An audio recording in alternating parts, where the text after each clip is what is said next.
The death rate in Scotland from drugs and alcohol has doubled in the last 15 years and is now one of the highest in Europe.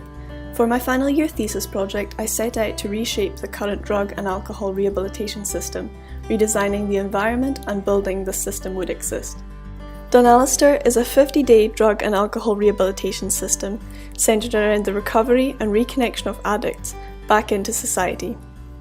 The design system consists of 5 stages based on a snakes and ladders analogy, aiming to eliminate negative influences within stages, recovering addicts progress and regress depending on personal development.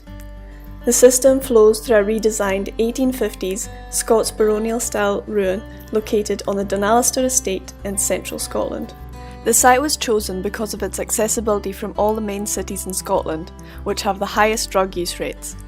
Its remote location is also beneficial, protecting addicts from exposure to relapse triggers the outside world can offer.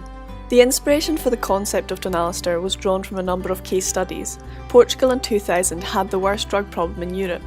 In 2001 they decriminalised the use of all drugs, setting up addict reconnection programmes within society. And by 2016, 15 years later, injecting drug use was down by 50%.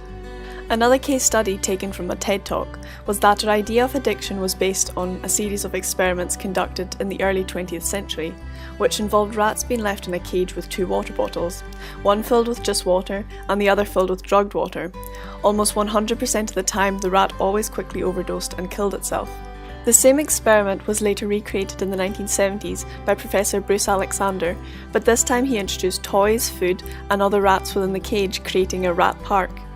These experiments resulted in a 0% overdose rate. The rat almost never used the drugged water, and when they did, it was never compulsively.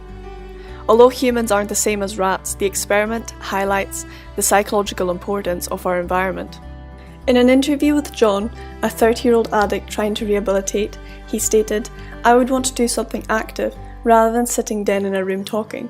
If I'm not doing something, I get depression and boredom, so then I use drugs to block it out for a few hours."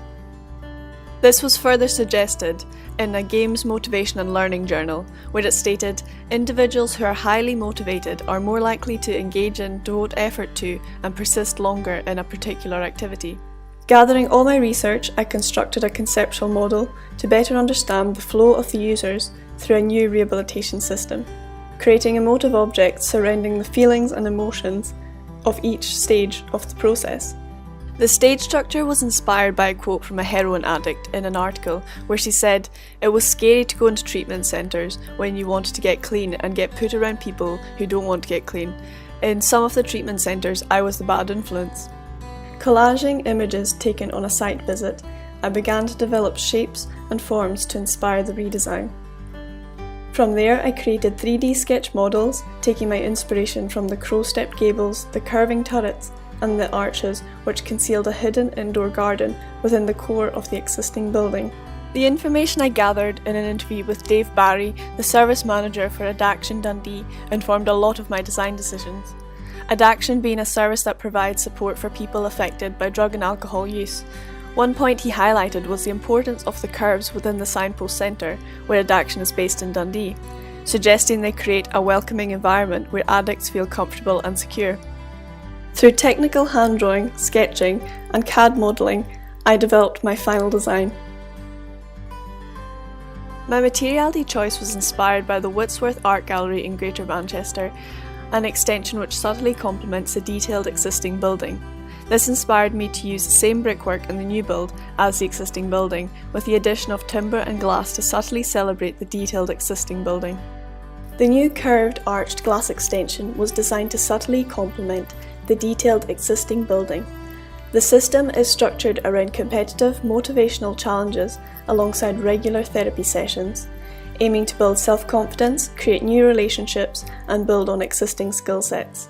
Challenge spaces include a workshop, gym, VR gaming area, library, and additional adaptable space.